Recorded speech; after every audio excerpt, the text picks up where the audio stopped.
So first of all, I want to start this video by wishing Josh Nicholson and his family our best wishes. Josh is currently fighting leukemia and is in hospital at the moment, so we just wanted to put all of our support behind him, and you can do so as well by going to their Facebook page, which is in the description, and it will be on screen as well now for you to go over to there and pledge your support as well for him and his family. Yeah, we're all behind you, Josh. We really believe that you can battle through this tough time with the support of your family and, of course, the Villa family as well. All the Villa fans are behind you and really believe that you'll get through this, so keep fighting, mate.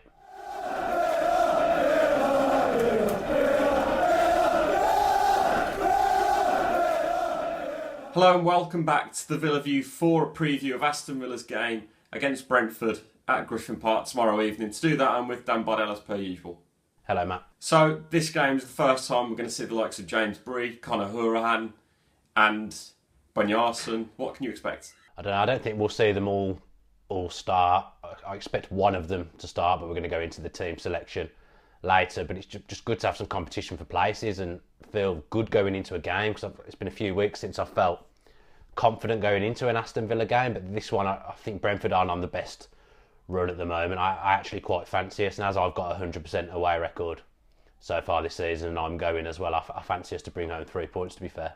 Well, we'll touch on Brentford first and their lineup and what can we expect from them. Scott Hogan's been linked to a £15 million move away from Griffin Park, so we can expect him potentially not to be playing, being at transfer deadline day, and a move potentially hotting up for him. So their key man will be Lasso Vibe and Jota in midfield. Yeah, there's no chance Hogan will play. If they're expecting a £15 million bid, which I imagine they will get from someone on deadline day, then he just simply can't play, can he? Because he's got to go and visit the manager, do medicals, things like that. So, I mean, first of all, I think it's absolutely ridiculous that they've got transfer deadline day on the same day as teams have got games. That's just absolutely ridiculous. That makes no sense.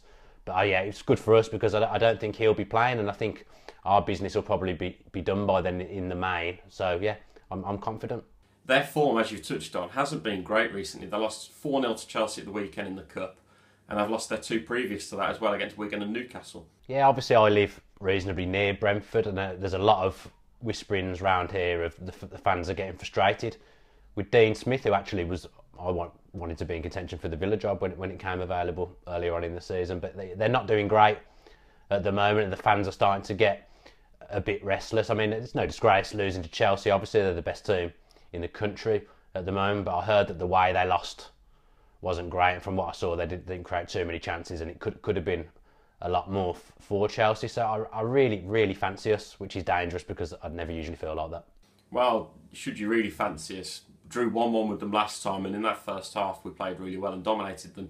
In the second half, it was a totally different ball game. Obviously, the squad's changed a lot since then, but the stuff I picked up from that game then was they like to hit us on the counter, and they did it quite well. Well, the thing I picked up from that game at Villa Park was that we let the Ryan Woods in the middle of the park absolutely run the show, and we couldn't get near him, as particularly in the second half. But now the good thing is we've got a midfield in, and we've got a midfield in that should complement each other and not get overrun easily. So with that in mind, that's one of the reasons I'm much more confident, because we've got a starting 11 now that really should go places in my eyes. So we're going to move on now to the Villa team and what you think that can be.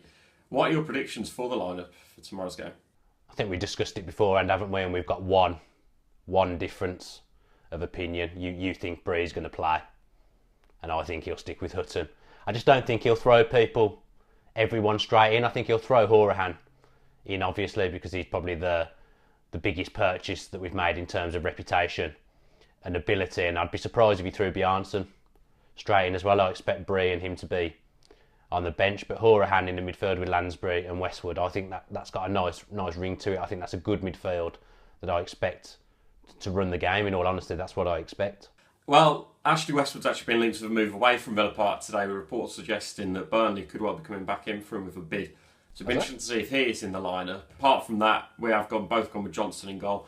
As we said, differentiation of opinion is at right back, where I've said I think Bree will start instead of Hutton. You've said Hutton. The centre-back pairing of Nathan Baker and James Chester. Left back, Jordan Amarvi. Obviously, Neil Taylor's been linked with that move to Villa Park. It seems like that's going to happen, but obviously it will be Jordan Amarvi at left back.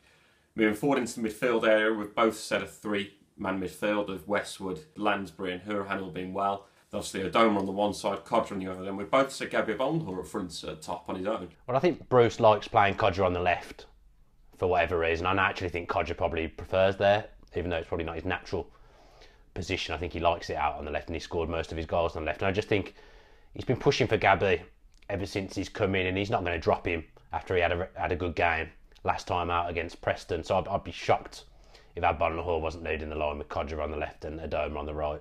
And it'd be nice to get one of these team selections right, because we've not got it right so far. Well, we sit 9 points off the playoffs going into this game, and Brentford are 3 points behind us. If we win, we can leapfrog 3 or 4 teams, actually, with the way that we've got games in hand, and then that could really steer us on from there, obviously, with an away game at Nottingham Forest at the weekend as well. 3 points on the road would be a huge confidence boost, because it is the away form that we need to sort of conquer if we want to go anywhere. I'd say these are 2 winnable games. Both teams aren't on the best of runs that we're playing over the next week. If ever we're going to string a couple of away wins together, it's now, and it needs to be now, because otherwise we can kiss goodbye to the playoffs. But I think something that got overlooked when we drew with Preston, admittedly throwing a 2-goal lead away was not good, and that shouldn't be happening for us. Right, at home especially, that should never be happening to us. We should be too strong for most teams. But we actually gained ground on 6th, only by a point, because obviously Sheffield Wednesday lost to Brighton. So we actually gained a point on 6th, the last round of fixtures. So anything can happen. You win and you're suddenly only 6 points off, all being well, and the results going your way. So it's definitely doable. And especially with the additions we've made, we should be a lot harder to beat now.